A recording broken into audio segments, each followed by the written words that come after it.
उसके बाद आर्टिकल 239 का डबल ए, एक और क्या कहते हैं आपका हुआ 69th कॉन्स्टिट्यूशन अमेंडमेंट करके जो है ये आर्टिकल डाला गया था, और इस आर्टिकल के तहत जो है दिल्ली को विधानसभा दे दी गई थी। मैं दिल्ली के बारे में थोड़ा डिटेल से बात करूंगा, 10-15 मिनट में आपसे चाहता हूं कि दिल्ली के बारे में आप लोग ले लें, यहाँ तक जो चीजें हैं वो उसको उतार ले आप, नहीं तो आप स्क्रीनशॉट ले लें। मैं एक बार दिल्ली पे आ जाऊं जरा, क्योंकि दिल्ली है दिल वालों की, और दिल वालों के बारे में थोड़ी सी बात एक्स्ट्रा होनी जरूरी है भाई।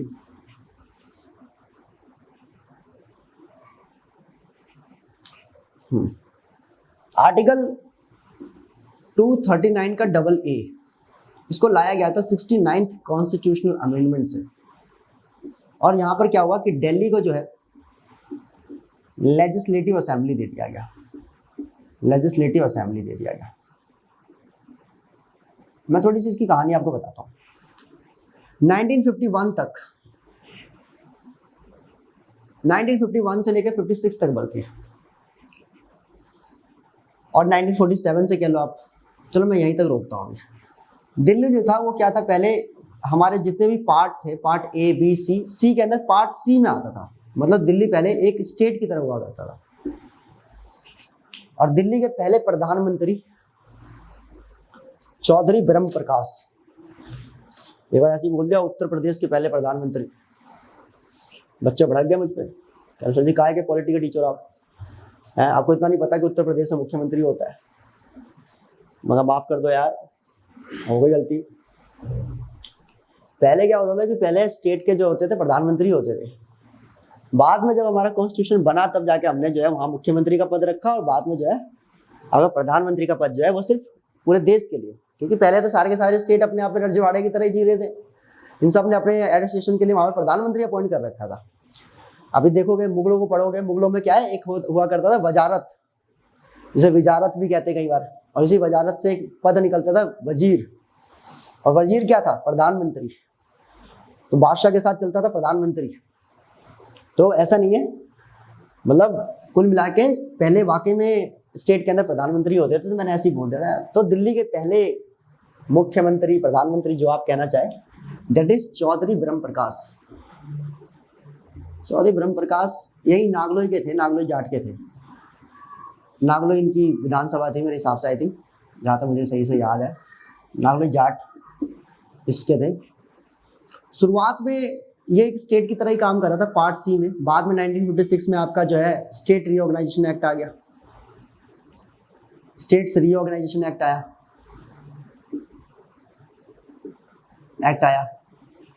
1956 में।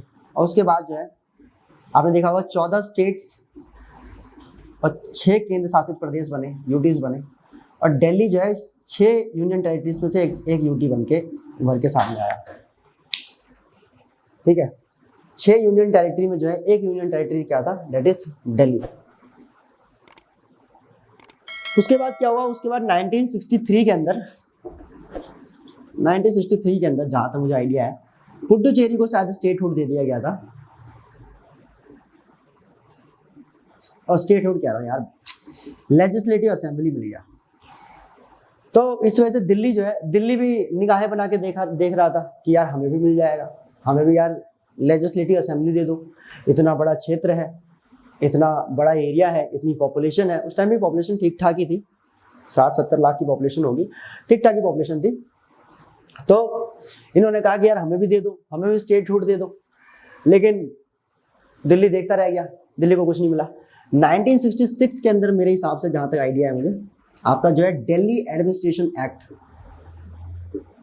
पास किया गया, और दिल्ली के एडमिनिस्ट्रेशन एक्ट के तहत जो है यहाँ पर पूरे स्टेट की रिस्पॉन्सिबिलिटी जो है वो एक यूटी की रिस्पॉन्सिबिलिटी एक एडमिनिस्ट्रेटर के पास रख दी गई, और वही जो है इसके पूरे एडमिनिस्ट्रेशन को देखते थे। बाद में देखते देखते जो है 1966 तक लगातार लंबा चलता रहा। दिल्ली को विधानसभा की मांग के लिए कोई नहीं मिला कि जो इनकी मांगों को पूरा कर सके। बाद में जो है आपका इस मांग को समझने वाले, जिन्होंने दिल्ली के इस मांग की मांग भरी, वो आपका जो है 1987 में बाल कृष्ण एक कमेटी थी, उसकी रिपोर्ट आई। तो बाल कृष्ण की एक committee that is known as 1987 के अंदर, राजीव गांधी के समय में। तो 1987 में आप देखेंगे बालकृष्णन कमेटी, बालकृष्णन कमेटी कह लो या रिपोर्ट कह लो। अच्छा ये तो पहले से ये क्या कहते हैं, ये तो कह रहे थे कि हमें स्टेटहुड दे दो। दिल्ली कह रहा था हमें चाहिए स्टेटहुड, हमें ना चाहिए यूटी वूटी या लेजिस्लेटिव असेंबली। तो बालकृष्ण रिपोर्ट जो है, इस बालकृष्ण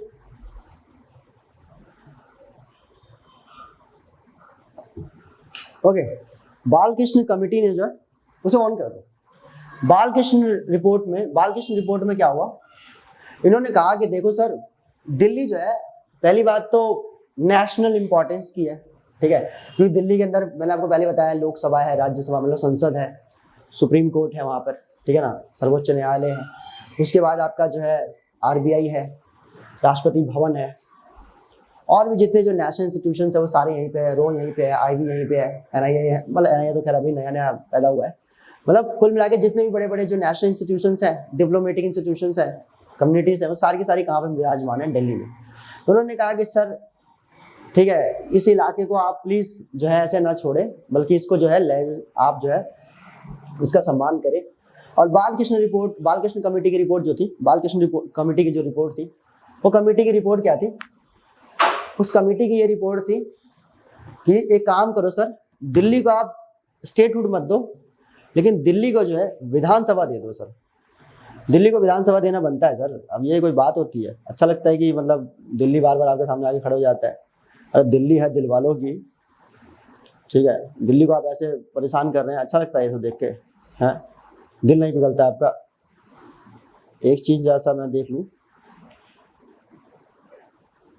तो उन्होंने कहा कि सर दिल्ली को दे दो आप, ऐसे ना रुलाओ दिल्ली को, ठीक है। तो he said, I mean this particular committee's report said that I think we should allow Delhi to have a legislative assembly. Legislative assembly होना जरूरी है सर दिल्ली के पास। तो उन्होंने कहा दिल्ली को लेजिस्लेटिव असेंबली दे दिया जाए सर, और आपका जो है दिल्ली को साथ में ये भी डिमांड उठी कि भाई दिल्ली जो है दिल्ली को लेजिस्लेटिव असेंबली जो है वो दे दिया जाए सर। इसको यूटी रहने दो आप, कोई दिक्कत नहीं, लेकिन इनको क्या दे दो, लेजिस्लेटिव असेंबली दे दो, जिससे कि अपने क्षेत्र में अपने नेताओं को चुने, अपने विधायकों को चुने, और विधायक मिलकर अपने मुख्यमंत्री को चुने, और मुख्यमंत्री उस पर्टिकुलर एरिया की जो है रिस्पॉन्सिबिलिटी को हैंडल करे। तो ये वाली बात जो है कह दी गई,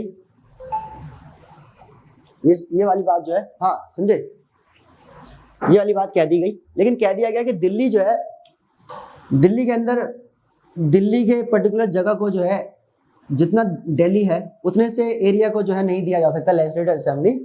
तो इसीलिए जो है दिल्ली के आसपास के इलाकों को भी इसमें ऐड ऑन कर लीजिए सर आप, और इसको जो है आपको नेशनल कैपिटल रीजन के तौर पे जो है इसे डेवलप कीजिए। तो दिल्ली को बनाइए दिल्ली एनसीआर।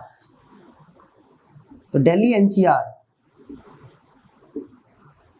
तो उन्होंने कहा कि दिल्ली एनसीआर, दिल्ली के अंदर जनसंख्या के कम होने की वजह से विधानसभा के लिए जो एप्रोप्रिएट जनसंख्या चाहिए वो जनसंख्या जो है दिल्ली को दी जाए।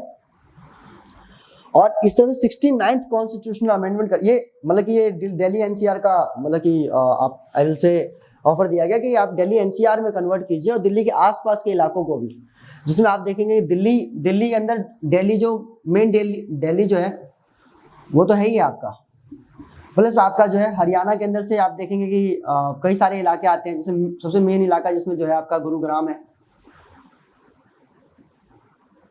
गुरुग्राम, और यहाँ से आपका जो है राजस्थान से जो है अरवल है, अलवर का इलाका राजस्थान से है, ठीक है, और इधर से नोएडा का इलाका जो है दैट इज उत्तर प्रदेश से। पहले वो बेसिकली इलाका जो था वो बेसिकली ओखला का था, ओखला, तो उत्तर प्रदेश से ओखला का इलाका दिया गया, और इन सारे इलाकों को मिक्स करके जो है और भी इलाके, मैं ये नहीं कह रहा कि सिर्फ यही है, और भी इलाके कई सारे हैं, ठीक है, गाजियाबाद भी है आपका, ठीक है, तो ये सारे के सारे इलाके जो है लगभग मिलाकर लगभग आप इसकी पूरी लिस्ट जो है गूगल पे जाके चेक कर सकते हैं।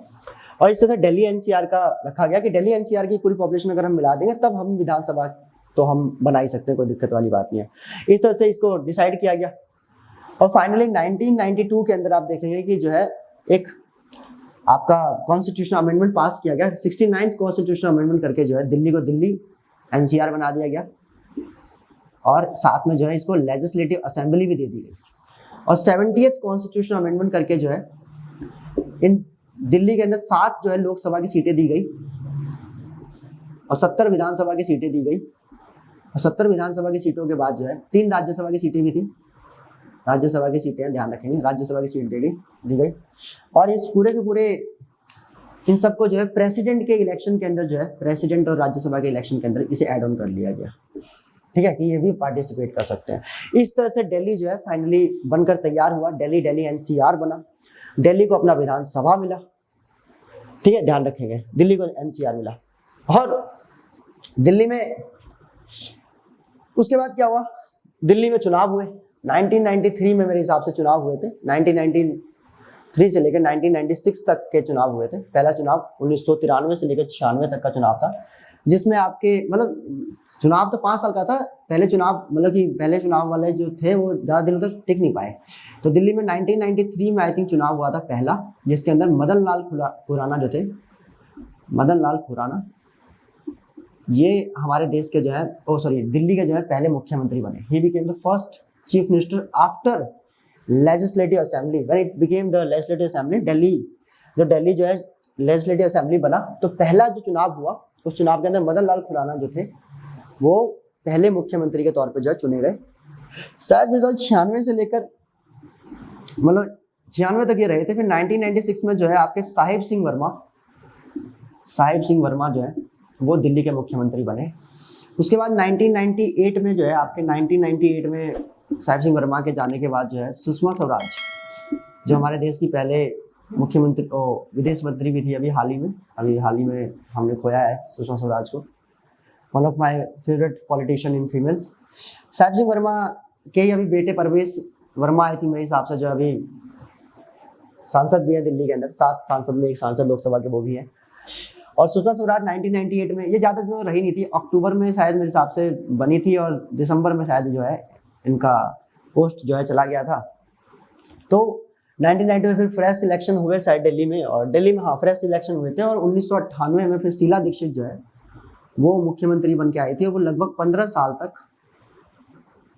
तक जो है मुख्यमंत्री रही श्रीमती शीला दीक्षित। आप शीला दीक्षित की कभी, अभी तो खैर स्वर्गीय हो गई है, वो भी दोनों स्वर्गीय हो गए हमारे मुख्यमंत्री, बल्कि चारों मुख्यमंत्री हमारे बीच में नहीं है।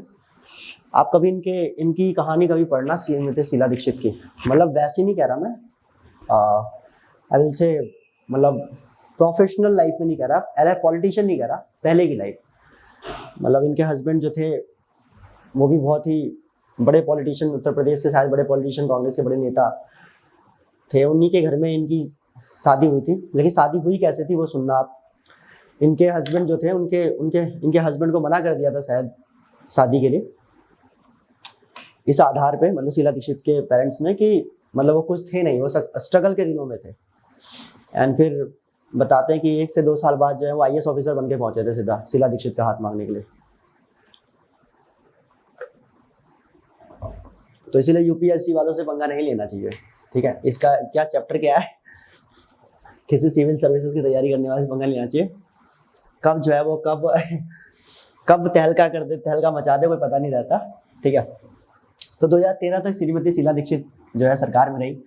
उसके बाद 2013 से लेकर जो है आपके मुख्यमंत्री अभी तक 2022 तक अभी आगे कंटिन्यू है, दैट इज श्री अरविंद केजरीवाल जी। तो अरविंद केजरीवाल हमारे अगले मुख्यमंत्री के तौर पे आप देख सकते हैं, मतलब कि रहे। और इनको भी लगभग जो है 13 से लेकर 22 लगभग 8 साल कंप्लीट हो चुके हैं, 90 में शायद मेरे हिसाब से अभी हैं। तो अरविंद केजरीवाल, उसके बाद आपको पता ही होगा अन्ना का आंदोलन हुआ, और उसके बाद कैसे अरविंद केजरीवाल सिविल सोसाइटी के सारे बड़े बड़े लोग जो उतरे, उनमें हेड थे वो श्री अरविंद केजरीवाल ही है। कई जगह पे ऐसा कहते हैं कि जैसे अन्ना हजारे लेकर आए थे इन सब लोगों को, ना उल्टा है, अरविंद केजरीवाल लेके आए थे सबको, ठीक है। अन्ना हजारे नहीं लेके आए थे, अन्ना हजारे तो फेस थे, अन्ना हजारे को तो फेस बनाया गया कि सर आपकी इज्जत और आप ऐसे भी लीडर लेकर केजरीवाल ही आए थे, अन्ना हजारे नहीं, केजरीवाल थे ना। इंडिया अगेंस्ट करप्शन जो है ये केजरीवाल का जो है मतलब आई विल से कि मतलब ये प्रोग्राम था। उस प्रोग्राम को लीड करने की जिम्मेदारी जिनके हाथों में दी गई थी वो अन्ना हजारे को दी गई थी, और बाकी साथ में फिर जितने भी थे आपके अरविंद केजरीवाल हो गए, मनीष सिसोदिया हो गए, संजय सिंह हो गए, कुमार विश्वास हो गए, आपके प्रशांत भूषण हो गए, किरण बेदी हो गई, गोपाल राय हो गए आपके, उसके बाद वो किसानों का नेता है योगेंद्र यादव, शायद मेरे सामने से योगेंद्र यादव हो गए स्वराज पार्टी वाले, तो लगभग और भी बहुत सारे लोग थे, मैं नाम लूंगा तो खैर एक लंबी फहरिस्त बन जाएगी। तो ये सारे के सारे, अब इसमें क्या है कि केजरीवाल जब से मुख्यमंत्री बने, तो मैंने आपको बताया था, अभी मैंने हाल ही में 2 दिन पहले किसी क्लास में कहा था कि 2015 में जब ये आए तो उन्होंने देखा कि दिल्ली का खजाना खाली है और दिल्ली में चीज़ें महंगी है, दिल्ली में हर सेक्टर में लोग परेशान हैं, चाहे पानी को लेकर, स्वास्थ्य को लेकर, शिक्षा को लेकर, कहीं पे भी कोई उन्नति नहीं है। और लगभग स्पोर्ट्स, पहली बार दिल्ली ने स्पोर्ट्स ऑर्गेनाइज किया, मतलब लंबे समय के बाद, कॉमनवेल्थ, उसमें भी घोटाला हो गया। दिल्ली में लॉ एंड ऑर्डर इस तरह से बुरे हालात में था कि निर्भया का रेप हुआ। तो बहुत सारी ऐसी चीजें हुई जिसके बाद जो है मतलब जिम्मेदारी केजरीवाल के कंधों पे जब आई तो ये कोई अच्छी कंडीशन में नहीं मिली थी दिल्ली ने, और इन्होंने पता लगाने की कोशिश की कि भाई पता लगाओ कि आखिर ये ऐसा हाल हुआ कैसे। तो पहले हमारी श्रीमती शीला दीक्षित जो है उन्होंने तो किया ही था, लेकिन पहले जो केजरीवाल ये बोलकर आए पॉलिटिक्स के अंदर कि मैं किसी का साथ नहीं लूंगा, बाद में क्योंकि होता है ना, वो शुरुआत में होता है, थोड़ी बचकानी स्टेटमेंट हो जाती है, अच्छे लोगों की हो जाती है, ठीक है। गठबंधन जो है वो गठबंधन कोई गलत अरेंजमेंट नहीं है अच्छी अरेंजमेंट है, बस ये है कि बशर्ते उसको चलाने का तरीका, अगर मुखिया सही हो तो बहुत अच्छे चलते हैं, ऐसी बात नहीं है।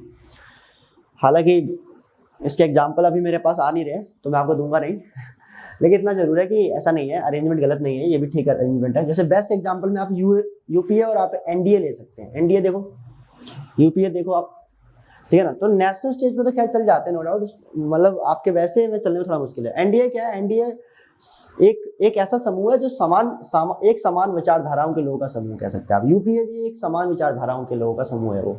तो इसी तरह के समूह अगर बनाए जाए तो क्यों नहीं। अगर अरविंद केजरीवाल प्रधानमंत्री का सपना देश में देखते हैं तो उनको इस तरह के किसी संगठन को बनाने की आवश्यकता है। वो भी कैसे कुछ ऐसा संगठन बनाए जिस संगठन से जो है वो पूरे देश के तमाम उन विचारधाराओं, समान विचारधाराओं के लोग जो है उनकी पार्टी से जुड़े और देश में जो है उनकी सरकार बने। अगर मतलब खैर they understand very well, but मैं दूसरी चीज कह रहा हूँ एक कि यहाँ पे क्या है कि आपके केजरीवाल जब आए दिल्ली में तो दिल्ली की हालत खराब थी काफी ज्यादा, और उसके बाद आप देखेंगे कि इन्होंने शिक्षा में, स्वास्थ्य में, पानी में, बिजली में, उसके बाद पानी की हालत तो खैर अभी भी गंदी है। पानी की किल्लत ये मैं नहीं बोलूँगा कि इसमें केजरीवाल दोषी है, दरअसल ये पानी की दिक्कत हर राज्य में है और बहुत बुरे बुरे हाल में है। पहले हमारे आपके ये गिरिराज सिंह जो सांसद थे नवादा से, बाद में अभी तो शायद बेगूसराय से हैं, कन्हैया कुमार को हराकर जो है बेगूसराय में सांसद बने बैठे हैं। तो आप देखेंगे कि वहाँ नवादा के अंदर ही बहुत बुरा हाल है। ऐसा हाल था वहाँ पे लोग भूखे मर रहे थे। मैं एबीपी की एक पता नहीं घंटी बजाओ नाम का एक प्रोग्राम आता है, उस प्रोग्राम को देख रहा था, उसकी रिपोर्ट देख रहा था। मतलब इतना बुरा हाल था नवादा में। लोग बारिश का पानी जो रोड पे जम जाता है उस पानी को क्या कहते हैं निकाल कर जो है अपने घर का काम कर रहे हैं। तो आप समझ सकते हैं कितना बुरा हाल था। तो पानी की समस्या के ऊपर बहुत गंभीरता से आपको समझना चाहिए। एक वीडियो है, मैं आपको रिकमेंड करूंगा, वर्ल्ड डॉक्यूमेंट्री के ऊपर एक वीडियो है जिसने गंगा नदी के पूरे तंत्र को समझाया है और उसके साथ जितने भी राज्य आते हैं और उन राज्यों के बीच में कितनी दिक्कतें हो रही है, साथ में यमुना का भी बता रखा है। तो आप उस वीडियो को देखना तो आपको समझ में आएगा कि पानी ऐसे नहीं कहते कि दुनिया में तीसरा विश्व युद्ध जो है वो पानी को लेकर होने वाला है। जरूर पानी की समस्या वाकई बहुत गंभीर है और यमुना का पानी एक तो गंदा बहुत है और जो है उसको फिल्टर करने में जो खर्चा है तो ऐसी, तो चलो ठीक है, वो भी बहुत सारे सब्जेक्ट्स हैं, बहुत सारे पहलू है बात करने के लिए। लेकिन यहाँ पे ये चीज आप नोटिस कर सकते हैं इसके अंदर कि जब दिल्ली मिली तो दिल्ली की हालत ऐसी। तो दिल्ली में इन्होंने पता लगाया कि भाई ये जो इतना करप्शन है वो करप्शन का क्या हाल है। तो उन्होंने कहा कि स्टेट के, दिल्ली के तो लोग है ही है इसमें जिम्मेदार, मतलब दिल्ली के जो कर्मचारी है, सरकारी कर्मचारी है, वो तो है ही है, लेकिन साथ में जो आपका सेंटर है, सेंटर के भी कई सारे ऐसे कर्मचारी हैं जो इस भ्रष्टाचार में लिप्त है, और उनको भी उनके, क्योंकि वो लोग जल्दी निकल जाते हैं, क्योंकि सेंटर से निकलना आसान है, सेंटर कहीं भी आपको रिक्रूट कर देता है, डिप्लॉय कर देता है। लेकिन स्टेट वाले की मजबूरी ये रहती है कि वो चाहे बच के जाएगा तो जाएगा कहाँ, एक डिस्ट्रिक्ट से दूसरे डिस्ट्रिक्ट जा सकता है, एक जिले से दूसरे जिले चले जाएगा, लेकिन वो स्टेट नहीं बदल पाएगा अपना। लेकिन सेंटर के पास ये अपॉर्चुनिटी होती है। तो सेंटर के कई सारे करप्टेड ऑफिसर्स जो थे वो स्टेट से बाहर, मतलब दिल्ली से बाहर निकल चुके थे, और ऐसे लोगों को पकड़ना जो था वो बड़ी दिक्कत वाली बात है। तो इसीलिए उन्होंने जो है एसीबी को, एंटी करप्शन ब्यूरो को जो है उन्होंने कहा कि आप जो है सेंटर के जितने भी ऑफिसर्स हैं उनको जो है उनको भी तलब कीजिए और उनसे पूछिए कि भाई आपके पास आधी इन्फॉर्मेशन आपके पास है तो बताइए कि इतना पैसा जो है था जो दिल्ली का वो कहाँ गया। तो इन्होंने जो है 2015 में एसीबी को जो है एक्टिव कर दिया कि भाई जाओ आप जो है इसके ऊपर इंक्वायरी करो। सेंटर बीच में कूद गया। अच्छा, साथ साथ चलिए दोनों की जर्नी, इधर से दिल्ली में केजरीवाल, सेंटर में मोदी जी, दोनों साथ ही साथ आए हैं। मतलब नेशनल पॉलिटिक्स में अगर देखा जाए तो ये दिल्ली की पॉलिटिक्स में और नेशनल पॉलिटिक्स में साथ ही साथ चले दोनों के दोनों। और उधर जैसी ये बात हुई 2015 में एसीबी जो है आपका, एसीबी को एक्टिव किया, सेंटर कूद गया कि भाई एसीबी कैसे सेंटर के करप्शंस को कैसे वो हैंडल कर रहा है, सेंटर का मसला है, सेंटर देखेगा। और इसकी लड़ाई खींचातानी लगातार चलती रही। सेंटर इन पे आरोप लगा रहा था, ये सेंटर पे आरोप लगा रहे थे, दोनों आरोप प्रत्यारोप का जो है एक दौर शुरू हो गया। बाद में जाके 2015 से 2018 में, और ये 2018 में जाकर जो है आपका सुप्रीम कोर्ट ने इसमें हस्तक्षेप करके जो है अपना जजमेंट दिया। साथ में 2015 से एक मसला और, जैसे ही आए इन्होंने जो है मोहल्ला क्लिनिक के फाइल को जो है, मतलब इन्होंने मोहल्ला क्लिनिक और राशन के 2 फाइल जो थे उसके ऊपर काम करना स्टार्ट किया। पहले मोहल्ला क्लिनिक, स्वास्थ्य मंत्री जो थे सत्येंद्र जैन अभी हाल ही में ईडी के गिरफ्त में है, ठीक है। तो उनका तो समझ ही नहीं आया मुझे हिसाब, उनसे पूछा जा रहा है तो वो कहते हैं कि मेरी याददाश्त चली गई थी। अब वो आप पता नहीं क्या सीन है, लेकिन हाँ ये जरूर सच बात है कि ईडी जितने भी केसेस लेता है उन सारे केसेस का जो कन्विक्शन रेट है वो 0.5% जो है वो आपका कन्विक्शन रेट है। आप सोचो कि मतलब कि ईडी ज्यादातर क्या होता है, ईडी सिर्फ प्रेशर बनाने के लिए यूज किया जाता है, सही मायने में वो सॉल्व नहीं कर रहा केसेस को, 0.5% केसेस को जो है वो हैंडल करता है। सीबीआई का भी यही हाल है। ऐसे ही नहीं क्या कहते, मतलब सेंटर का तोता कहते हैं सीबीआई को, इतना बदनाम कर दिया है इस इंस्टीट्यूशन को पर्टिकुलर। और ऐसा नहीं है कि ये सिर्फ बीजेपी कर रही है या अभी जो सिटिंग जो गवर्नमेंट है वो कर रही है, हर गवर्नमेंट, क्योंकि बीजेपी का तो इतिहास अभी 8-10 साल जुम्मा है, असली इतिहास तो इससे पहले कांग्रेस का है। तो ऐसा नहीं कि मतलब एक तरफ, लेकिन हाँ ये जरूर है। तो ईडी यहाँ पे एक तो ये सीन हो गया कि आपका 2015 में फाइल रुकवा दी गई, और 2015 की फाइल गवर्नर साहब ने डिस्क्रिशन के नाम पर रोक ली, और प्रेसिडेंट साहब ने आगे कुछ रिएक्ट ही नहीं किया। 2015 से लेकर 18 तक लगातार, और बीच में इतनी बार मैंने आपको बताया था कि दिल्ली के अंदर जब केजरीवाल आया तो केजरीवाल के समय में जो गवर्नर, जो एलजी हुआ करते थे, लेफ्टिनेंट गवर्नर, उसके अंदर पहले नजीब जंग हुआ करते थे। नजीब जंग से इनकी इतनी जंग हुई कि जंग में शहादत हो गई हमारे एलजी साहब की, बाद में इनको छोड़ना पड़ गया दिल्ली। उसके बाद जो है आपका उसके बाद आपके जो है वो आए अनिल बेजाल साहब, इनके साथ भी सेम रहा। और उसके बाद जो अगले एलजी आए, दैट इज अभी जो हाल ही में है, इनका नाम है नवीन कुमार सक्सेना, शायद नवीन कुमार सक्सेना। अब नवीन कुमार सक्सेना है या जो भी है आप देखेंगे, एक बार चेक कर लेना, मैं ठीक है, मैं बता रहा हूँ, सक्सेना जरूर है, इतना मुझे कंफर्म है, ठीक है। तो एक बार चेक कर लेना। अभी नवीन कुमार सक्सेना के साथ भी चल रहा है। तो जब नजीब जंग के साथ चल रहा था मसला, उस टाइम पे भी बड़ा हुआ। नजीब जंग के टाइम पे तो जो चीफ सेक्रेटरी थे, पता नहीं अतुल सिंघल समथिंग नाम था उनका, उन पे तो ये आरोप लगा कि जो है आम आदमी पार्टी के विधायकों ने तो ऑफिस में बुला के मारा उनको, तो उनको अकेले में पकड़ लिया था। और अमानुल्लाह खां और ये आपके सोमनाथ भारती ये सब मिल गए, इन सब लोगों ने मिलकर जो है कूट दिया, ऐसा बताते हैं। अब क्या सच है क्या झूठ है वो एक अलग कहानी है, बट हाँ ऐसा जरूर कहता है कि नजीब जंग के मतलब टाइम पे चीफ सेक्रेटरी के साथ ऐसा मसला हुआ था। उसके अनिल बेजाल के समय पे भी बड़ा विवाद हुआ, तब भी ये धरने पे बैठ गए थे केजरीवाल ने सारे के सारे। और नवीन कुमार सक्सेना के टाइम पे तो अभी आपका यूनियन टेरिटरी जो है आपका अमेंडमेंट बिल अभी लेके आए 2020-21 में, तो ये भी पास हो गया कानून। तो मैं आपको धीरे धीरे करके सारी चीजें बता रहा हूँ, दिल्ली को आप सही से समझ लें एक बार। तो 2015 से लेकर 18 तक लगातार विवाद चलता रहा यहाँ पर, नजीब जंग के समय में और उसके बाद अनिल बेजाल के समय में। बाद में सुप्रीम कोर्ट ने कहा कि देखिए गवर्नर साहब, आपका काम जो है वो ऑब्स्ट्रक्ट नहीं करना है, आपका काम है फैसिलिटेट करना। आप स्टेट के साथ जो है भिड़े ना, आपका काम है स्टेट के साथ कोऑपरेट करके वहां के विकास के लिए काम करना, पहली चीज ये। दूसरी चीज ये है कि जब यूटी को यूटी दिया गया, मतलब जब आपका बालकृष्णन रिपोर्ट के बाद जब 69th कॉन्स्टिट्यूशन अमेंडमेंट हुआ, तो सबसे बड़ी दिक्कत क्या होगी कि यूनियन टेरिटरी जो दिया गया है आपका दिल्ली को, उसमें आपका 3 आइटम जो है वो दिल्ली से छीन लिए गए, जिसमें से एक है एंट्री नंबर 1, एक है एंट्री नंबर 2, एक है एंट्री नंबर 18। एंट्री नंबर 1 क्या कहता है? एंट्री नंबर 1 कहता है एंट्री नंबर 1, एंट्री नंबर 2 और एंट्री नंबर 18। ये जो 3 है, इसमें से पहला वाला जो है वो आपका लॉ एंड ऑर्डर की बात करता है, या पब्लिक ऑर्डर क्या, लॉ एंड ऑर्डर या पब्लिक ऑर्डर, ये चीजें। प्लस आपका जो है एंट्री नंबर 2 कहता है आपका लैंड के मैटर्स, नहीं लैंड के नहीं, पुलिस के मैटर्स। और तीसरा होता है एंट्री नंबर 18 लैंड के मैटर्स। ये 3 चीजें जो है वो आपका दिल्ली से जो है लेकर किसको दे दिया गया? दिल्ली से लेकर जो है वो आपका दे दिया गया प्रेसिडेंट साहब को। यूँ कह लो प्रेसिडेंट साहब तो इतना टाइम तो है नहीं, तो वो किसको दे देंगे? गवर्नर साहब को जो है डेजिग्नेट कर देंगे इसके लिए, गवर्नर साहब। तो सुप्रीम कोर्ट ने कहा कि आप इस एंट्री नंबर 1, 2, 3 और सॉरी 1, 2 और 18, इन 3 मैटर्स में अगर कोई विवाद हो जाता है तो इन तीनों के मैटर में जो है आप फाइल को रिकंसिडर करने के लिए एज पर आर्टिकल 201 भेज सकते हैं। किसके पास? मतलब वो स्टेट का है, मगर यू अंडरस्टैंड मैं क्यों कोट कर रहा हूँ इसको। तो रिकंसिडर करने के लिए क्या कर दिया जाएगा, जो है ये फाइल जो है ये भेज दी जाएगी। कोई लॉ ऐसा पास हो रहा है जो इससे थोड़ा सा अगर इसको टसल में लेके सकता है या इसको कॉन्ट्राडिक्ट कर रहा है, एंट्री नंबर 1, 2 और 18 जो कोई सेंटर की पावर है इसको इस पे कानून बनाने की, अगर उसको छेड़ रहा है तो ही जाके आप जो है क्या कर सकते हैं, इंटरफेयर कर सकते हैं। अदरवाइज बाकी जितने भी ऑर्डिनरी लॉज होंगे जो इन एंट्री से अलग है और जो सारी पावर स्टेट की तरह इनको दी गई है स्टेट लिस्ट की, उन सब में आप जो है कोई इंटरफेयर नहीं करेंगे, बल्कि आप उसमें फैसिलिटेट करेंगे। साथ में एंटी करप्शन ब्यूरो को लेकर सुप्रीम कोर्ट ने कहा कि माना कि स्टेट जो है वो एंटी करप्शन ब्यूरो को हैंडल नहीं कर सकता क्योंकि वो सेंटर का मसला है, लेकिन सेंटर जो है एक अलग से एक कमीशन या कमेटी बनाए और उसके ऊपर जो है रिस्पॉन्सिबिलिटी दे कि जितने भी जो सेंट्रल के रिक्रूटमेंट्स थे या डिप्लॉयमेंट्स थे उन सब ने अगर कोई करप्शन किया है तो वो करप्शन का अमाउंट उनसे रिकवर करवाया जाए और बाकी लोगों को जो है हमारे पास भेजो, हम उनको सजा देकर जो अंदर जेल में डालेंगे।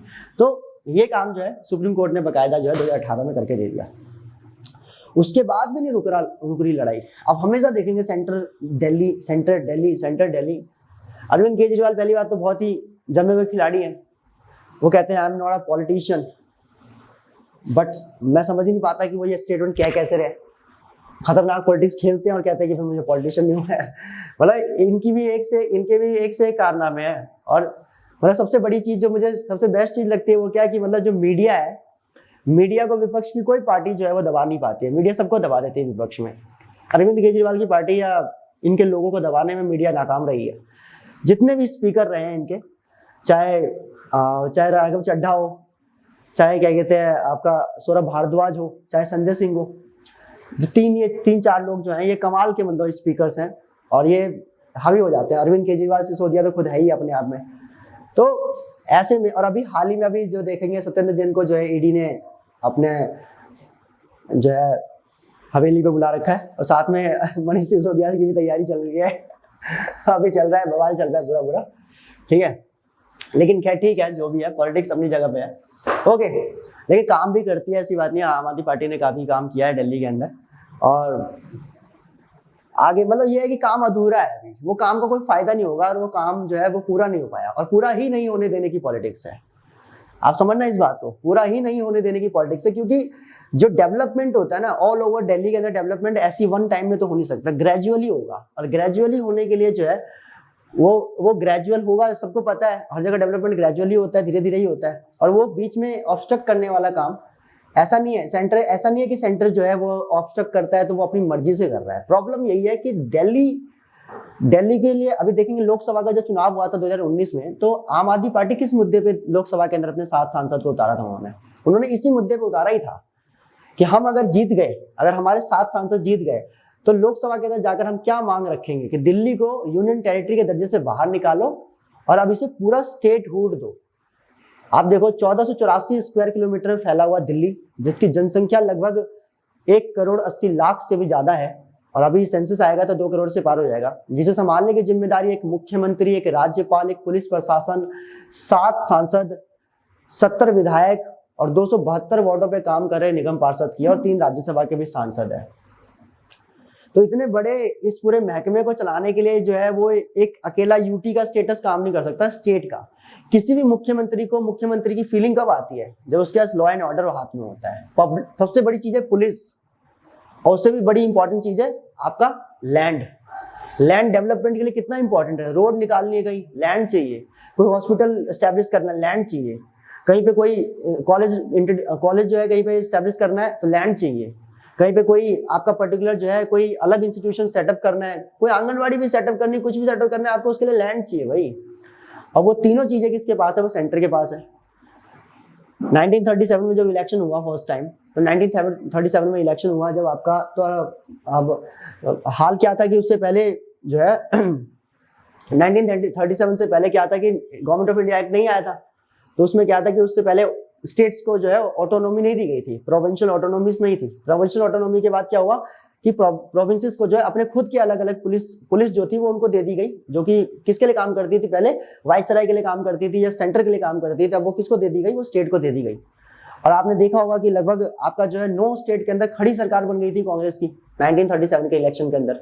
उस टाइम पे बड़ी लहर थी पंडित जवाहरलाल नेहरू की, प्लस आपका डॉक्टर सुभाष चंद्र बोस की। तो इनके नेतृत्व में जो है 11 में से 9 राज्य में सरकार बनी और 2 में लगभग कहीं ना कहीं अपनी जगह बनाने में ये वहां पे भी कामयाब रहे। और 11 स्टेट में इतना दबदबा हुआ और हर स्टेट के अंदर पुलिस किसके हाथ में थे? स्टेट के हाथ में। अब वही पुलिस जो भगा भगा के मारती थी सारे के सारे आंदोलनकर्ताओं को, अब वही पुलिस जो है वो उनकी सुरक्षा के लिए खड़ी है। अब कहीं रैली हो रही है तो उनके साथ जो है पुलिस जा रही है साथ साथ में उनकी सुरक्षा के लिए। लोग भाग रहे हैं पुलिस वाले को देखकर, जैसे भाग रहे हैं अब जो है पुलिस वाला रोक कर आपको कह रहा है गोलू कहाँ भाग रहा है, रुको यहाँ पे, क्या कर रहे थे? तो चोर वोर दिखा तो बता देना, मार मार के जो है ऐसी जगह लाल कर देंगे, जहां बैठेगा हमें याद करेगा। तो यहाँ पर क्या हुआ कि भाई लोग हैरान हो गए कि यार ये पुलिस यार हमें दौड़ा दौड़ा के मारती थी यार सोच रही है हमारे काम आ रही है यार, ये हमारी सुरक्षा के लिए खड़ी है। तब लोगों को लगा कि भैया ये होती है क्या आजादी? ये मतलब जब देश हमारा होगा तो ऐसा होगा क्या? ऐसी होगी आजादी? बोला भैया बिल्कुल ऐसी ही आजादी होगी, कूद जाओ सारे के सारे आजादी के आंदोलन के अंदर। आप देखो 1942 में जब भारत छोड़ो आंदोलन हुआ, गांधी जी क्या बोलकर चले गए जेल में? उन्होंने कहा कि भाई अगर मैं अरेस्ट हो जाता हूँ, कांग्रेस के बड़े बड़े नेता अगर अरेस्ट हो जाते हैं तो सारे के सारे लोग जो बचे हुए होंगे उनमें से समझ लेना कि हर एक अपने आप में गांधी है, हर इंसान अपने आप में गांधी है, हर इंसान अपने में नेहरू, राजेंद्र प्रसाद सब है। और खुद ही आंदोलनकर्ता बनकर जो है इस पूरे के पूरे आंदोलन को जो संभालना। और 42 के अंदर जितनी भीड़ आई थी उतनी तो कहते हैं कि आपका 1999 में भी नहीं आई थी नॉन कॉपरेशन में, इतनी 1930 में भी नहीं आई थी आपका जो है सिविल डिसओबीडियंस में, जितनी 42 में आई। तो सबसे बड़ी पावर इस स्टेट की क्या होती है? Land, police, law and order. और वही जो है वो दिल्ली के पास नहीं है। तो 2019 के लोकसभा के चुनाव के अंदर आम आदमी पार्टी ने कहा कि भाई हम जो है अगर जीत गए 7 जगहों पे, तो 7 जगहों पे हम क्या करेंगे? हम 7 जगहों पे जो है जो 7 के 7 लोग लोकसभा में जाएंगे वो क्या डिमांड उठाएंगे कि हमें पूर्ण राज्य चाहिए, पूर्ण राज्य का दर्जा चाहिए। 7 के 7 सीटों पे चुनाव हुआ और 7 के 7 सीटों पे जो चुनाव हुआ तो 7 सीटों के अंदर आप देखेंगे कि 7 में से 7 सीटें जो है वो बीजेपी जीत गई और 7 में से 0 सीटें, मतलब 7 में से 0 सीटें जो है वो आपकी आम आदमी पार्टी के हाथ में आई। तो लोकसभा का सपना टूट गया इनका। 7 सांसद आप देखेंगे, अगर दिल्ली के 7 सांसद कौन है तो एक तो सांसद आपके हो जाएंगे मनोज तिवारी, उसके गौतम गंभीर भी इस बार चुनाव में खड़े हुए थे, वो भी जीते। मीनाक्षी लेखी, उसके हर्षवर्धन जो हमारे अभी हाल ही में जो हेल्थ मिनिस्टर थे, उसका परवेश वर्मा या परवेश राणा जो कह लीजिए आप, परवेश वर्मा ही कह लो आप, उसका हंसराज हंस। ये हंसराज हंस को सांसद क्यों बना रखा है, ये एक अपने आप में सवाल है। जिनके गाने उनके खुद के बच्चे की बर्थडे पार्टी में जो है सुने ना जाए, ठीक है, जो उनके खुद के कहते मतलब कि जो है घरों में जो है बजते नहीं होंगे जो गाने, वो ऐसे सिंगर को हमने जो है सांसद बना के क्या कहते हैं मतलब रखा है। ऐसे लोगों को दो यार, मतलब जो लोग वाकई में काम करने वाले लोग हैं, जो काम करे। ये क्या काम करते हैं? कुछ काम नहीं करते। नॉर्थ वेस्ट दिल्ली के जो है सांसद है, ठीक है, इसलिए इनके बारे में इतना कहना पड़ रहा है क्योंकि मैं खुद इसी क्षेत्र से आता हूँ, तो इसीलिए मैंने कहा यार हद हो गई, कुछ काम नहीं करवाते। ऐसे लोगों को सांसद मत बनाओ।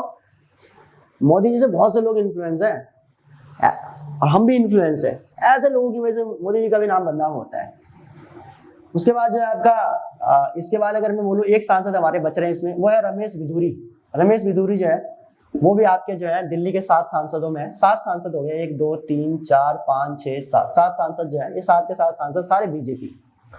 राज्यसभा के अंदर लेकिन 3 सांसद, वो तो खैर होना ही था। इसमें एक संजय सिंह हो गए, एक आपके एनडी गुप्ता साहब है, और एक आपके जो है ये सीए के पहले चेयरमैन हुआ करते थे, मतलब आईसीएआई के, institute of chartered accountants of India के जो है चेयरमैन पहले रह चुके हैं एनडी गुप्ता साहब। उसके बाद आपके एक गुप्ता, सुशील गुप्ता भी है, एक सुशील गुप्ता है, ये बताते हैं कि शायद मैक्स हॉस्पिटल के मेरे हिसाब से पहले एडमिनिस्ट्रेटर थे वहां के। तो ये 10 सांसद है। अब लेकिन एक बात है, दिल्ली की जनता की इस मामले में तारीफ करनी पड़ेगी। दिल्ली की जनता को जो है वोट देने का तरीका आता है। मैं इलेक्शन वाले चैप्टर में आपको बताऊंगा कि दिल्ली की जनता जानती है कि वोट कैसे देते हैं। उनको पता है कि विधानसभा के चुनाव के अंदर जो है, विधानसभा के चुनाव के अंदर कौन जरूरी है और लोकसभा के चुनाव के अंदर कौन जरूरी है। विधानसभा के चुनाव जो 2015 में हुए और 2020 में हुए, 2015 में और 2020 में जो है 70 में से 67 सीटें ले गई आम आदमी पार्टी, और 2012 में 20 में शायद 62 सीटें ले गई आम आदमी पार्टी। जबकि केंद्र में किसकी लहर हुआ करती थी दोनों समय, 14 में भी लहर थी किसकी, मोदी जी की, और 19 में भी लहर थी पूरे देश के अंदर मोदी जी की।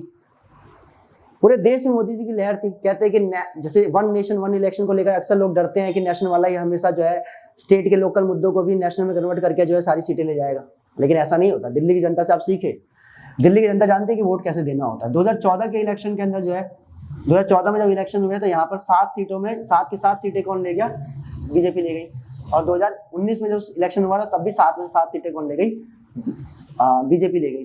तो मतलब लोकसभा के चुनाव में बीजेपी हावी है, लेकिन विधानसभा के चुनाव के अंदर जो है आपका केजरीवाल फिर रिटर्न कर जाते हैं। क्यों? क्योंकि दिल्ली की जनता ये बात जानती है कि विधानसभा में किसको होना चाहिए और लोकसभा में किसको होना चाहिए। दूसरी बात, अब ये इतनी कहानी के बाद एक कहानी और है कि भाई दिल्ली को आखिर क्यों नहीं दे रहे हैं स्टेटहुड। दिल्ली को स्टेटहुड दे दोगे तो अगर केजरीवाल के पास लॉ एंड ऑर्डर, पुलिस और लैंड आ जाएगा और उससे दिल्ली का विकास हो जाएगा, तो दिक्कत ही क्या है, दे दो यार। तो मैंने आपको अभी भी बताया कि दिल्ली जो है वो क्या है, नेशनल इंपॉर्टेंस की लोकेशन है। यहाँ पर जो है जितने भी आपके फेडरल इंस्टीट्यूशंस हैं, जितने भी आपके नेशनल इंस्टीट्यूशंस हैं, वो सारे के सारे कहाँ पर है, वो सारे दिल्ली में है। ठीक है, चाहे आप सुप्रीम कोर्ट ले लो, अभी बताया मैंने आपको, चाहे वो आप पार्लियामेंट ले लो, चाहे राष्ट्रपति भवन ले लो, ये सब यहीं पे है। और ये अपने आप में ये पूरी कॉलोनी है, ठीक है, छोटा मोटा एरिया नहीं है अपने आप में। उसके बाद दूसरी चीज क्या है कि आप एक बात सोचो, सेंटर अगर मान लो, सेंटर देखो, सेंटर पहली बात तो भाई ये बात की ये क्या है, ये हमारी कैपिटल है। किसकी कैपिटल है? देश की कैपिटल है। दिल्ली क्या है? देश की राजधानी है। दिल्ली किसी एक की हो ही नहीं सकती, दिल्ली सबकी है। इसीलिए दिल्ली को जो है कॉस्मोपॉलिटन कहा जाता है। कॉस्मोपॉलिटन का मतलब क्या होता है? कॉस्मोपॉलिटन का मतलब होता है जहां पर अलग अलग जगह के लोग आकर बसे होते हैं। दिल्ली वो जगह है जहां पर आपको उत्तराखंड के लोग मिलेंगे, दिल्ली वो जगह है जहां पर आपका हिमाचल के लोग मिलेंगे, दिल्ली वो जगह है जहां पर आपको यूपी बिहार के लोग मिलेंगे, दिल्ली वो जगह है जहां पर गुजरात राजस्थान पंजाब हरियाणा के लोग आपको मिलेंगे, दिल्ली वो जगह है जहां पर आपको बंगाली बहुत मिलेंगे, दिल्ली वो जगह है जहां पर अफगानिस्तान के लोग आकर रहे हैं, दिल्ली वो जगह है जहां पर नेपाल के लोग आकर पढ़ाई करते हैं, दिल्ली वो जगह है जहां पर बांग्लादेश के लोग आकर इलाज करवाते हैं। तो दिल्ली जो है वो कभी एक लोगों की रही नहीं है, दिल्ली कॉस्मोपॉलिटन माना जाता है। जैसे अमेरिका कॉस्मोपॉलिटन रहा है, इसी तरीके से हमारा जो दिल्ली है वो क्या है? कॉस्मोपॉलिटन है। और किसी एक राज्य को देकर इसको राज्य बनाकर किसी एक का हम कर नहीं सकते। जैसे यूपी वालों की, ऐसे दिल्ली वालों की हो जाएगी। तो इसीलिए सेंटर हमेशा इस बात को कंटेंट करता है कि नहीं दिल्ली सबकी है, तो दिल्ली सबकी ही रहेगी। दूसरी बात क्या, जैसे आपको मैंने बताया था आर्टिकल 51 क्या कहता है? इंटरनेशनल जो एग्रीमेंट्स होते हैं, इंटरनेशनल पीस एंड हार्मोनी को प्रमोट करना है। अब मोदी जी, मान लो जैसे केजरीवाल में मोदी जी की अक्सर चलती रहती है, टसल चलता रहता है, क्योंकि केजरीवाल को जो है आम आदमी पार्टी के लोग जो है प्रधानमंत्री के तौर पे देखना चाह रहे हैं।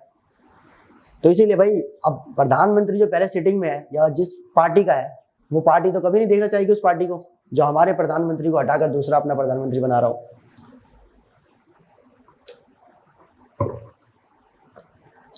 अब मोदी जी कहीं मान लो अगर स्टेटहुड दे दिया जाता, स्टेटहुड में क्या लैंड इनके पास आ जाता, पुलिस इनके पास आ जाती, लॉ एंड ऑर्डर इनके पास आ जाता।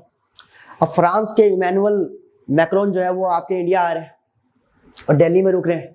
अब वो दिल्ली में रुक रहे हैं, उनको सिक्योरिटी चाहिए। सोचो अच्छा लगेगा कि मोदी जी केजरीवाल को फोन करके कह रहे होंगे कि यार केजरीवाल यार थोड़ा सुनो ना, थोड़ा सा यार पुलिस जो है यार क्या कहते हैं थोड़ी सी एक्स्ट्रा बढ़ा दो यार यहाँ पे।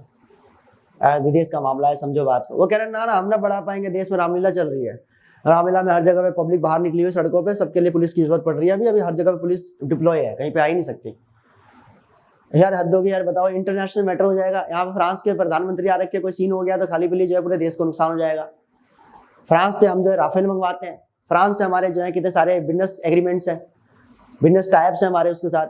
आप जो है कह रहे रामलीला चल रही है हमारे देश के अंदर, बताओ आप रामलीला के चक्कर में महाभारत करवा बैठेंगे तो अच्छा लगेगा कि भाई मोदी जी उनसे रिक्वेस्ट कर रहे हैं। या मान लो कि आपके फ्रांस से ही जो है इंटरनेशनल सोलर अलायंस जो है साइन कर लिया, वो कह रहे हैं हमें गुड़गांव में नहीं लगाना, हमें दिल्ली में लगाना है इसका प्लांट। अब दिल्ली में प्लांट लगाना है, केजरीवाल से फिर रिक्वेस्ट कर रहे हैं कि यार लैंड दे दो यार, जमीन दे दो यार, जमीन। वो अलग बात है कि सेंटर अपने कॉन्स्टिट्यूशनल पावर्स का इस्तेमाल करके छीन लेगा, 365 के अंदर डायरेक्शन देकर निकाल लेगा, लेकिन आप सोचो ना, रिक्वेस्ट तो करनी पड़ेगी। तो इसलिए जो है वो कहता है कि नहीं नहीं नहीं नहीं नहीं, सेंटर दिल्ली दे देगा, कैसी बात कर रहे हो यार आप। सेंटर स्टेट मतलब कि दिल्ली जो है वो पूरी तरह से अगर आज जाती है, क्या कहते हैं, स्टेटहुड में जाती है, इससे फायदा तो बहुत है, नो डाउट बहुत फायदा है। अब आप एक बात सोचो, दिल्ली में सबसे बड़ी प्रॉब्लम क्या है? दिल्ली में मल्टी लेयर एजेंसीज हैं, मल्टीपल एजेंसीज है, मल्टी लेयर गवर्नमेंट है, मल्टी लेयर डिपार्टमेंट्स है। आप देखो यहाँ पर, अगर आप एक एग्जांपल के लिए मैं एक बात बोल रहा हूँ, आप एक सिचुएशन को थोड़ा सा एनालाइज करना कि दिल्ली कितना कॉम्प्लिकेटेड है। इसलिए दिल्ली नेशनल कैपिटल होने के बावजूद भी जो है इतना अंडर डेवलप्ड लगता है कभी कभी। और आप रियलिटी है जिस तरह से हमारी राजधानी की हालत है, मतलब एक तो पॉल्यूशन के अंदर टॉप कर रहे हैं, बताओ हम। तो आपका जो है एग्जाम्पल एक मान लो 1 मिनट के लिए अगर ले लेते हैं, जैसे वही वाली बात है, मैंने कहा कि लैंड। अब आपका जो है लैंड, अगर मुझे लैंड लेना है, लैंड बेसिकली क्या है, दिल्ली के अंदर जितने भी लैंड्स है उसके लिए एक अथॉरिटी बनाई गई है जिसका नाम है दिल्ली डेवलपमेंट अथॉरिटी।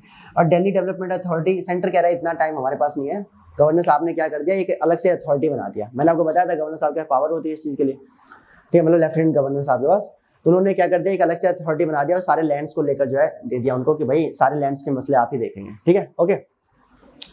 अब मुझे लैंड लेना है, या मान लो मैं छोटे लेवल पर नहीं बड़े लेवल की बात सोचता हूँ, नहीं यार छोटे पे सोचना पड़ेगा। अब मान लो कि लैंड लेना है, तो लैंड के लिए कांटेक्ट करो किससे, डीडीए से। हालांकि अभी प्रॉपर्टी डीलर वाले भी करते हैं काम, लेकिन कहीं ना कहीं एक जमाने में वो डीडीए के पास ही था, फिर बाद में वो सेग्रीगेट होकर जो है पहुंच गया इनके पास जो कुछ भी है।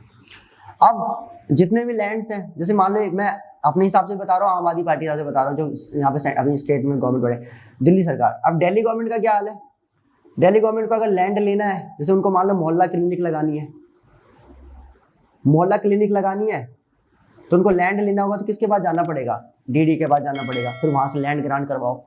उसके बाद इसी पर्टिकुलर आपका जो है लैंड के अंदर जो है, मान लो कि इसके अंदर डॉक्टर्स को अरेंज करना है, या इसके अंदर बाकी जो इक्विपमेंट्स चाहिए वो सारी इक्विपमेंट्स लेके आनी है, तो वो सारी की सारी चीजें किसके हाथ में होंगी, वो दिल्ली गवर्नमेंट के हाथ में होगी, ठीक है। उसके बाद मान लो कि यहाँ पर जो है एक डस्टबिन लगवानी है और हमेशा जो है कूड़ा यहाँ से उठवाकर बाहर फेंकवाना है, दैट इज ऑल। तो इसके लिए जो है आपको एमसीडी से कांटेक्ट करना पड़ेगा, और एमसीडी किसके पास है, बीजेपी के पास है।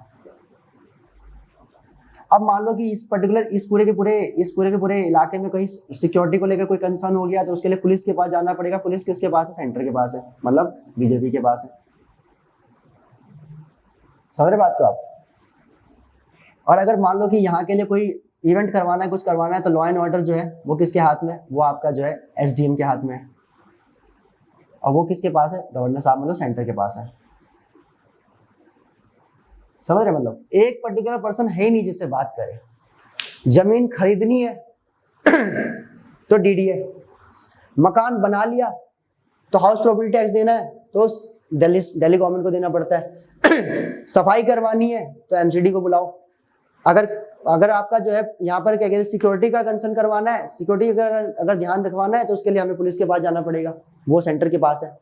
अगर हमें लॉ एंड ऑर्डर पे काम करवाना है, यहाँ पे कोई इवेंट करवाना है, कोई अप्रूवल लेना पड़ेगा, कुछ जगह पे से लेना पड़ेगा एसडीएम साहब से, तो उसके लिए हमें एसडीएम साहब मतलब कि सेंटर के पास जाओ। तो मल्टी लेयर एजेंसीज है, मल्टी लेयर यहाँ पे जो है गवर्नमेंट है। इस चक्कर में क्या है कि लोग परेशान है, लोगों को समझ में नहीं आता कई बार कि भाई जैसे, और मैं आपको ये रियलिस्टिक बता रहा हूँ मैं। अब जैसे मान लो कि भाई ज्यादा हर कोई ये टेक्निकल चीजें नहीं समझता है, आप समझ रहे हैं क्योंकि आप इसकी स्टडी कर रहे हैं, लेकिन कॉमन मैन कैसे इस बात को समझे। अब वो तो कह दिए कि भाई अब लोग तो परेशान, लोग तो जवाब मांगेंगे किससे? केजरीवाल से। ये केजरीवाल जो है दिल्ली में एक भी नया स्कूल नहीं बनाया है, एक भी हॉस्पिटल नहीं बनाया है। लेकिन स्कूल और हॉस्पिटल बनाने के लिए जमीन चाहिए, वो जमीन सेंटर पास करेगा तभी तो, समझ रहे हैं? अब फ्लाईओवर बनाना है, रोड बनानी है, दिल्ली गवर्नमेंट कह रहा है कि यार जगह तो दे दो हमें, हम बना देंगे। ये मसला तो वो कहता है, दिल्ली कहता है कि भाई हमें स्टेटहुड दे दो, ये सारी चीजें हमारे पास आ जाएगी, एंट्री नंबर 1, 2 और 18 हमारे पास आ जाएगा। लेकिन फिर सेंटर कहता है कि यार नेशनल जो है इंपॉर्टेंस वो खराब हो जाएगी, नेशनल सिक्योरिटी का मामला भी है दिल्ली, समझ रहे हैं? और ऐसे में कोई 2001 में पार्लियामेंट में अटैक हो गया, अब हमें अटैक हो गया, उसमें हम जो है स्टेट से पुलिस मांगेंगे, तो फिर करे क्या? ऐसे में सेंटर अपने रीजन्स बताता है, स्टेट अपने रीजन बताता है। इसमें जो बेस्ट तरीका है वो क्या है, मैं आपको बता दूं इसको कंक्लूड करते हुए। बेस्ट तरीका ये है कि दिल्ली के अंदर जो है जितने इलाके के अंदर सेंटर के इंस्टीट्यूशंस हैं, सेंटर के जितने भी ऑफिसेस हैं, जितने भी डिप्लोमेटिक ऑफिसेस हैं, फेडरल इंस्टीट्यूशंस हैं, उन सारे के सारे इंस्टीट्यूशंस को क्या कर दिया जाए, उन सारे इंस्टीट्यूशंस को सेंटर को दे दिया जाए और वहां के लिए एक अलग से पुलिस की व्यवस्था की जाए।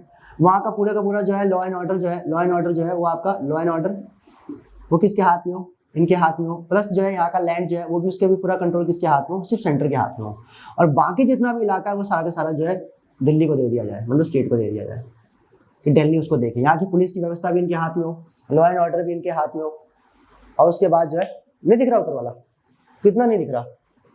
कितना नहीं दिख रहा? ये दिख रहा है, ये इतना दिख गया ना, ये दिख रहा है, ये गोला दिख रहा है, नहीं दिख रहा? नहीं दिख रहा? अच्छा, कितना? ये कुछ नहीं दिख रहा क्या? ये दिख रहा है बस? अरे यार मैं फिर चलो ठीक है, मैं जैसे एग्जांपल में एक यहाँ दिख रहा है, मैं कह रहा हूँ कि ये पूरा का पूरा दिल्ली है। दिल्ली के अंदर इतना एरिया है जिसके अंदर फेडरल इंस्टीट्यूशंस हो गए, आपके जो नेशनल इंपॉर्टेंस के जो इंस्टीट्यूशंस हो गए, जैसे कि आपका पार्लियामेंट, ये सारी चीजें जो है, राष्ट्रपति भवन, ये सारी चीजें, इन सारी जगहों के लॉ एंड ऑर्डर्स, पुलिस और जो लैंड है, इन तीनों के मसले जो है वो किसको दे दिया जाए? वो सारे के सारे मसले जो है सेंटर को दे दिया है कि सेंटर ही देखेगा इन सब चीजों को। सेंटर के पास पुलिस हो, इस पूरे एरिया के अंदर एक अलग से पुलिस की व्यवस्था बना दी जाए, एक लॉ एंड ऑर्डर के लिए अलग से जो है एसडीएम बिठा दिया और लैंड, और बाकी जितना भी इलाका है वो सारे के सारे इलाके की रिस्पॉन्सिबिलिटी किसको दे दी जाए? स्टेट को दे दिया है, मतलब दिल्ली को। दिल्ली से पूरे इलाके के अंदर जो है इस पूरे इलाके के अंदर जो दिल्ली पुलिस होगी वो किसके हाथ में होगी? वो केजरीवाल साहब के हाथ में होगी, या मतलब स्टेट के हाथ में होगा, जो भी आगे मुख्यमंत्री बनेंगे। उसके बाद आपका दिल्ली पुलिस के बाद जो है, अगर आप कहें दिल्ली पुलिस का लॉ एंड ऑर्डर हो गया और आपका जो है लैंड हो गया, ये तीनों के तीनों किसके हाथ में हो? स्टेट के हाथ में हो, दिल्ली के हाथ में हो गया, दोनों जगह पे। लेकिन वही वाली बात है, कौन झुकेगा इसके लिए? सब कह रहे हैं पुष्पा की तरह झुकेगा नहीं खाला, तो तो ऐसे में दिक्कत है ना। तो this is the structure. I hope कि आपको दिल्ली के बारे में आइडिया लगाओ काफी कुछ, ठीक है। अब आगे की कहानी तो फिर आसान है। 239 का डबल ए था ये पूरा का पूरा। उससे मैंने आपको दिल्ली के बारे में सब कुछ बता दिया। जो दिल्ली के हैं उनके लिए भी हो जाएगा, और जो नॉन दिल्ली के हैं वो भी सारे के सारे जो है इसी को समझ सकते हैं। ऐसे तो दिल्ली सबका है, दिल्ली है दिल वालों का, और दिल सबके पास है, हिंदुस्तान में सबका ही हो गया, ठीक है। उसके बाद आर्टिकल 239 का ए बी है, ये वही है। ये कहता है कि अगर मान लो कि दिल्ली जो है, अगर कॉन्स्टिट्यूशनल मशीनरी जो है यहाँ की मशीनरी, मतलब अगर वो फेल हो जाती है, मतलब लगता है कि दिल्ली सरकार जो है वो संभाल नहीं पा रही है, तो वो सारा का सारा जो है वो कौन प्रेसिडेंट जो है यहाँ पर अपने पास ले लेंगे, और यहाँ पे क्या लगा देंगे? प्रेसिडेंट्स रूल लगा देंगे, मतलब आर्टिकल 356 लगा देंगे। आर्टिकल 239 का ए बी। हो सकता है कि फिर वो विधानसभा भी खत्म कर दे, हो सकता है कि पूरी तरह से यूटी बना दे इसे, तो जब चाहे वो कर सकते हैं इस काम को, लेकिन ऐसे नहीं, एक स्पेशल रिपोर्ट जो है उस पर मिलनी चाहिए, ठीक है। On the receipt of the report of the lieutenant governor president suspend कर सकते हैं पूरा ऑपरेशन 239 का, ठीक है। जैसे मान लो एग्जांपल के लिए 2020 में दिल्ली में दंगे हुए, 2020 में जो है दिल्ली में दंगे हुए, आम आदमी पार्टी के एक निगम पार्षद इसमें इन्वॉल्व थे, ठीक है। केजरीवाल साहब के एक, और उसमें देखा केजरीवाल कितनी चालाकी से, कितनी मतलब सावधानी से बच के निकल गए कि मेरा अगर निगम पार्षद है, मेरा अगर कोई विधायक है, अगर इसमें लिप्त पाया जाता है तो उसको सजा जो है बीजेपी या किसी दूसरी पार्टी या किसी दूसरे दल या किसी दूसरे इंसान के हिसाब से डबल सजा दी जाए। तो मतलब पहले क्लियर कर दिया कि नहीं हम है ही नहीं इनके साथ। तो 2020 के अंदर खैर ये तो है, बट देखो he is a diplomat man, ठीक है ना, वो पढ़े लिखे मतलब कि डिप्लोमेट रह चुके हैं, पहले सिविल सर्वेंट रह चुके हैं, लड़ना वड़ना नहीं जानते वो, और ना ऑब्वियस ही बात है भाई। और बड़े इंसान जो होते हैं, बड़े लोग जो होते हैं, वो खुद से कभी नहीं लड़ते, वो लड़वा देते हैं लेकिन खुद लड़ते नहीं है। तो केजरीवाल के अंदर ये चीजें इनबिल्ट है पहले से ही। सिविल सर्विसेज में ऐसा होता ही है, सिविल सर्विस में आपको पहले ये चीज सिखा दी जाती है कि भाई आप फिजिकली किसी पर अटैक नहीं करते हैं, ठीक है। तो लड़ने वाली ऐसे भी क्या कहते हैं, मतलब पर्सनैलिटी नहीं है उनकी, ठीक है। और लड़ेंगे भी तो यार मजा नहीं आएगा देखने में, तो ऐसा कोई एक्शन वाला खिलाड़ी होना तो थोड़ा मजा भी आता है देखने में। तो यहाँ पे आपका 239 का ये भी क्या कहता है, ये कहता है कि भाई जो कॉन्स्टिट्यूशनल मशीनरी फेल हुई, समझ लो कि हम फेल कर देंगे तुम्हें पूरी तरीके से। आर्टिकल 239 का बी कहता है, आर्टिकल 239 का बी, आर्टिकल 239 का बी कहता है, वो क्या कहता है कि भाई जितना भी जितने भी यूनियन टेरिटरी है उसकी पूरी रिस्पॉन्सिबिलिटी किसके हाथ में, एडमिनिस्ट्रेटर के हाथ में है। अब ये कौन से की बात कर रहा है मैं आपको बताऊंगा अभी, ठीक है, ध्यान रखेंगे। Power of administrator to promulgate ordinances. अच्छा, यूनियन टेरिटरी के एडमिनिस्ट्रेटर जो है उनके पास एक पावर है, सॉरी ये आर्टिकल ये कहता है कि यूनियन टेरिटरी के जितने भी आपके एडमिनिस्ट्रेटर हैं उनके पास पावर है क्या करने की, ऑर्डिनेंस इशू करने की। अगर मान लो कि सेशन ऑफ है, तो सेशन अगर ऑफ है तो वो क्या कर सकते हैं, आपके जो है ऑर्डिनेंस को इशू कर सकते हैं, ध्यान रखेंगे, लेजिस्लेचर के अंदर। अब ये वाली बात है, एडमिनिस्ट्रेटर, ये एडमिनिस्ट्रेटर तो मतलब जो होते हैं वो आपके कौन से में होते हैं, ये होते हैं आपके मतलब आई विल से मतलब जो है उन जगहों पे जहाँ पे लेजिस्लेटिव असेंबली नहीं होती, मतलब होती है, सॉरी नहीं होती, लेजिस्लेटिव असेंबली जहाँ जहाँ नहीं होती है वहाँ पे एडमिनिस्ट्रेटर होते हैं, मैंने आपको अभी भी बताया था। तो ये ऑर्डिनेंस सेशन के ऑफ में कैसे इशू कर रहे हैं, ये बेसिकली सारे यूनियन टेरिटरी के लिए जो है साइमल्टेनियसली जो है ये आर्टिकल दिया गया है 239 का बी, कि ऑर्डिनेंस जो है इशू कर सकते हैं जब जो है अगर सेशन जो है ऑफ चल रहा है, ठीक है, ध्यान रखेंगे। विधानसभा में अगर कानून, विधानसभा भी जो है एक्टिव नहीं है, सेशन नहीं है, तो ऐसे में कोई कानून लेके आना इंपॉर्टेंट है तो वो लेके आ सकते हैं, कोई दिक्कत वाली बात नहीं है। और बाकी जगह के एडमिनिस्ट्रेटर्स हैं जो अंडमान निकोबार में, लक्षद्वीप में है, तो वो भी प्रेसिडेंट से जो है प्रेसिडेंट को पूछकर या प्रेसिडेंट के बिना भी जो है वो चाहे तो मतलब लेके आ सकते हैं, उसमें कोई प्रॉब्लम वाली बात नहीं है। इसमें कुछ मतलब वैसा कुछ खास नहीं है। आर्टिकल 240 के अंदर बता रखा है कि power of president to make regulations for certain duties, हाँ ठीक है, power of president to make regulation for certain duty. President साहब के पास पावर है, आर्टिकल 240, आर्टिकल 240 कहता है कि प्रेसिडेंट साहब के पास पावर है, आर्टिकल 240 कहता है कि प्रेसिडेंट साहब के पास क्या है, पावर है, क्या करने की, लॉ बनाने की। किसके लिए लॉ बनाने के लिए, किसके लिए, एक अंडमान निकोबार, एक लक्षद्वीप के लिए, एक दादर नागर और एक दमन द्वीप, शायद चंडीगढ़ है भाई, चंडीगढ़ नहीं है, चंडीगढ़ नहीं है, पुडुचेरी भी है, पुडुचेरी भी है, ठीक है। पुडुचेरी के लिए भी जो है अगर वो चाहे तो कानून बना सकते हैं, ये सारी पावर है, ध्यान रखेंगे। तो 240 में कह रहे हैं कि प्रेसिडेंट साहब चाहे तो इन सब के लिए रेगुलेशंस बना सकते हैं, किसके लिए, इसके पीस एंड प्रोग्रेस के लिए, डेवलपमेंट के लिए कानून बनाना चाहे तो 239 बी के अंदर जो है यूटी के अंदर एडमिनिस्ट्रेटर को दे दी गई है पावर कि आप ऑर्डिनेंस निकाल कर आप जो है इसे मैनेज करें। और यहाँ पे क्या कहते हैं 240 में कि प्रेसिडेंट साहब जो है वो हैंडल करेंगे अंडमान निकोबार, क्या कहते हैं दमन द्वीप, अगर लक्षद्वीप में अगर कोई कानून बनाना है वहाँ के पीस एंड प्रोग्रेस के लिए तो वो कर सकते हैं। 241 कहता है कि भाई यूनियन टेरिटरी के अंदर हाई कोर्ट की व्यवस्था, तो यूनियन टेरिटरी के अंदर हाई कोर्ट की व्यवस्था जो है प्रेसिडेंट साहब या सॉरी पार्लियामेंट जो है वो चाहे तो कर सकता है। आर्टिकल 241 क्या कहता है, आर्टिकल 241 कहता है कि वो चाहे तो पार्लियामेंट चाहे तो यूनियन टेरिटरी में भी क्या कर सकता है, यूनियन टेरिटरी के अंदर भी हाई कोर्ट की व्यवस्था कर सकता है। अभी तक इसमें जो है एक ही हाई कोर्ट मेरे हिसाब से जहाँ तक मुझे याद है दिल्ली के अंदर दिल्ली हाई कोर्ट, ठीक है, अभी तक यूनियन टेरिटरी में दिल्ली को दिया गया है दिल्ली हाई कोर्ट आर्टिकल 241 के तहत, ठीक है। बाकी में बेंचेस हैं बट मेन चीज ये है कि आर्टिकल 241 में जो है आपका दिल्ली जो दिल्ली हाई कोर्ट तो दिया ही गया, एक एग्जांपल तो है, बाकी आप कंफर्म कर लेंगे, ठीक है, ध्यान रखेंगे। 239 बी के अंदर बस इतना ध्यान रखेंगे, एडमिनिस्ट्रेटर जो है वो क्या लेके आ सकते हैं, ऑर्डिनेंस लेके आ सकते हैं, ठीक है, जब सेशन ऑफ है। सेशन ऑफ का मतलब ये हो गया कि देखो, अच्छा सेशन ऑफ का मतलब ये हो जाता है, अब मैं आपको थोड़ा सा मेरे कॉन्सेप्ट में वो थोड़ा सा ध्यान आया कि पार्लियामेंट के सेशन की बात कर रहा है, पार्लियामेंट का सेशन अगर ऑफ है तो पार्लियामेंट, क्योंकि यूटी तो किसके कंट्रोल में, पार्लियामेंट, और पार्लियामेंट का सेशन नहीं चल रहा, तो उस पर्टिकुलर यूनियन टेरिटरी के लिए अगर एडमिनिस्ट्रेटर साहब चाहे कि मैं क्या लेके आना चाहता हूँ, मैं जो है वहां पर आई विल से कि मैं वहां के लिए कोई कानून लेके आ सकता हूँ, जरूरी है अभी, ठीक है, तो ऐसे में क्या कर सकते हैं, वो लेके आ सकते हैं, ऑर्डिनेंस के रूप में कानून बना सकते हैं। बाद में जब पार्लियामेंट खुलेगी तो वो उसको पास कर देंगे, ठीक है, ध्यान रखेंगे। तो ये था आपका पूरा chapter, that is union territory. I hope कि यूनियन टेरिटरी के बारे में आपको कंप्लीट तरीके से आइडिया लग गया होगा, ठीक है। अगर फिर भी कोई डाउट रहता है अगर आपके पास, तो आप कमेंट बॉक्स में बताएं, जिससे कि हम उसको जो है अगली क्लास के अंदर जो है एड्रेस कर लेंगे। Thank you so much to all my कॉन्फैक्ट्स।